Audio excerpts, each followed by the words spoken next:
আলুর চপ ফুলবে একবারে তেলের পিঠার মতো আর থাকবে 2 থেকে 3 ঘন্টা একদম মুচমুচে। আমার কয়েকটা ট্রিক্স ফলো করলে পারফেক্ট আলুর চপ আপনিও বানাতে পারবেন ইনশাল্লাহ। চলুন তাহলে আর কথা না বাড়িয়ে ঝটপট রেসিপিটি দেখে নেওয়া যাক। পারফেক্ট আলুর চপ তৈরি করার জন্য পারফেক্ট ডো তৈরি করাটা কিন্তু অনেক বেশি জরুরি। এখন একটা স্ট্রেনারের মধ্যে আমি নিয়ে নিচ্ছি 1 কাপের মতো বেসন, হাফ কাপ নিয়ে নিলাম ময়দা, 2 টেবিল চামচ নিয়ে নিলাম চালের গুঁড়ো। এখন সবকিছুকে খুব ভালো মতোই আমি চেলে নিচ্ছি।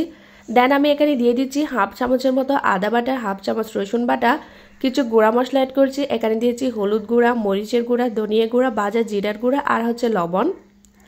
এখন অল্প কিছুটা পানি দিয়ে প্রথমে আমি অল্প একটু পানি দিচ্ছি। অল্প পানি দিয়ে আমি এগুলাকে একটু ভালো করে মতে নিব। যেভাবে আমরা রুটি পরোটার জন্য ডো মেখে থাকি এভাবে একটু প্রথম দিকে মেখে নিব। এভাবে মেখে নিলে কিন্তু আলুর চপগুলো অনেক বেশি ফুলবে। আমি 5 থেকে 7 মিনিটের মতো এগুলোকে মেখে নিয়েছি। দেন পানি দিয়ে আমি একটা পারফেক্ট ডো তৈরি করে নিয়েছি। এখন আমি এখানে দিয়ে দিচ্ছি একদম গরম তেল 1 টেবিল চামচের মতো। আবারও নেড়েচেড়ে একটু মিশিয়ে নিচ্ছি। এখন ঢাকনা দিয়ে রেখে এটাকে আমি রেস্টে রেখে দিব 1 ঘন্টা। অবশ্যই চেষ্টা করবেন এটাকে রেস্টে রাখতে।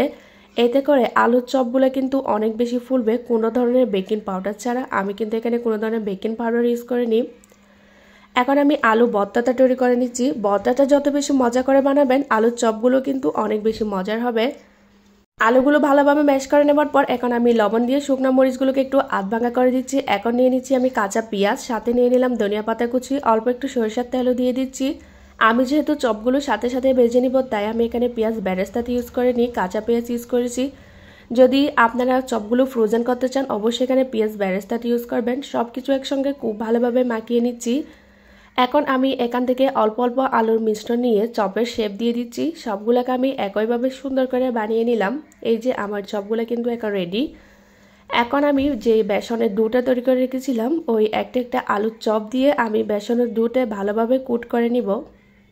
চপের দুটো সাইড দিয়ে আমি ভালো করে এগুলোকে কুটিং করে নিয়েছি। দেন আমি চুলায় আগে থেকে তেল গরম করে রেখেছিলাম। হালকা গরম তেলের মধ্যে কিন্তু চপগুলো দিতে হবে। একে একে চপগুলো আমি তেলে ছেড়ে দিচ্ছি। বেশি গরম তেলে কিন্তু চপগুলো ভাজা যাবে না। এখন মাঝারি আঁচে চপগুলোকে ভেজে নিতে হবে। অনেক বেশি মুচমুচে করার জন্য চপগুলোকে অবশ্যই মাঝারি আঁচে ভেজে নিতে হবে। এই যে দেখতে পাচ্ছেন চপগুলো তেলে দেওয়ার সাথে সাথে কতটা ফুটে উঠেছে মাশাআল্লাহ। দেখে মনে হচ্ছে এগুলো আলুর চপ না কোনো তেলের পিঠা। এই যে আমার চপগুলো কিন্তু এখন একদমই রেডি। আমি সুন্দর একটা কালার আসা পর্যন্ত এগুলোকে ভেজে নিয়েছি। দেখতে পাচ্ছেন চপগুলো মাশাআল্লাহ কতটা ফুলছে, একদম ঘুলুমুলু লাগতেছে।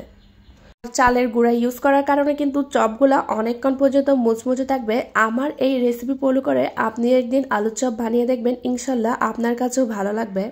তো কেমন লেগেছে আমার আজকের রেসিপিটা অবশ্যই কমেন্টে জানিয়ে যাবেন। আমার রেসিপিটি ভালো লাগে থাকলে লাইক কমেন্ট শেয়ার করতে ভুলবেন না। সবাই ভালো থাকবেন। আল্লাহ হাফেজ।